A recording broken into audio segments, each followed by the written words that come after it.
Bien que la configuration de 2020 était favorable au marché actions, elle présentait quelques signes de correction, notamment eu égard aux polarisations internationales et au niveau de valorisation élevé de l'equity. Durant les premières semaines, l'impact de la crise du Covid-19 reste circonscrit aux provinces chinoises concernées et aux multinationales qui en dépendent. La panique gagne ensuite les marchés financiers suite à la propagation du virus, ainsi que la déclaration de l'état d'urgence sanitaire mondial par l'OMS.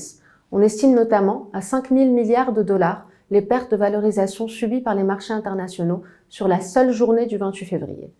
Les mesures sanitaires adoptées face à cette crise ont entraîné une contraction sans précédent de l'activité économique et une chute des marchés financiers durant le premier semestre. Le PIB réel de la zone OCDE enregistre une baisse historique de 10,9% au deuxième trimestre. Le taux de chômage repart à la hausse dans plusieurs pays de cette zone et passe de 5,5% à 8,4% entre mars et avril 2020.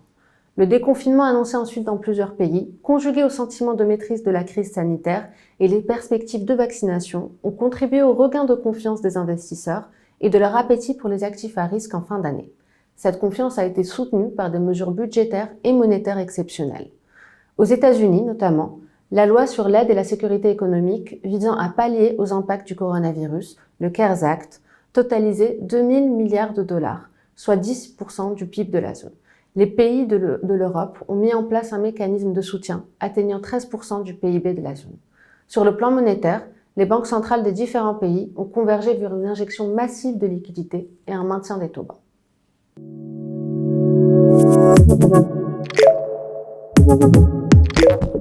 Dans ce contexte de crise mondiale, le marché actions national enclenche en février un mouvement baissier.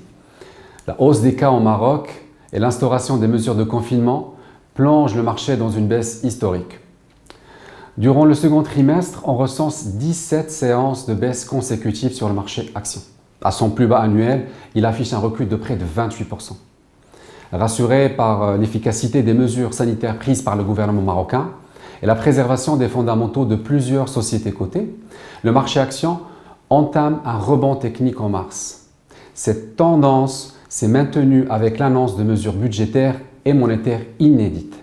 Il s'agit notamment du Fonds spécial pour la gestion de la pandémie Covid-19, des actions de Banque al-Maghreb pour assurer la poursuite du financement de l'économie et des acteurs économiques vulnérables, et enfin la baisse de 75 points de base en 2 temps du taux directeur. Ce sentiment de confiance s'est renforcé avec les perspectives d'une sortie de crise. Sur le 4e trimestre, le marché actions est porté à la hausse par une série d'événements à fort impact.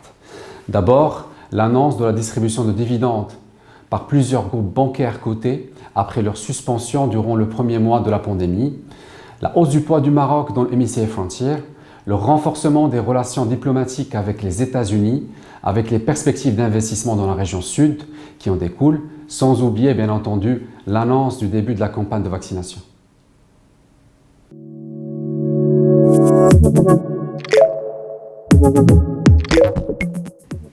Malgré la menace d'une nouvelle vague de contamination et l'apparition de nouvelles souches du virus, plusieurs arguments politiques et macroéconomiques convergent vers une amélioration sensible de la conjoncture en 2021 et en particulier sur le deuxième semestre.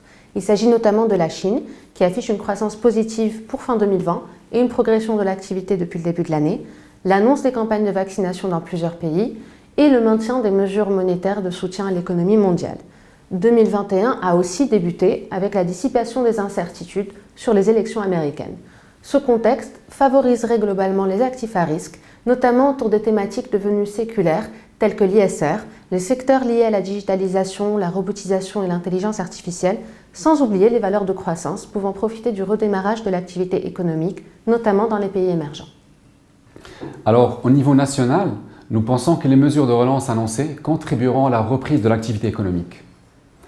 Le niveau actuel des primes de risque conjugué à la préservation des fondamentaux de plusieurs sociétés, ainsi que le faible coût de la dette, renforcerait la confiance dans la classe d'actifs actions, dans une conjoncture de taux à des plus bas historiques et qui devrait le rester.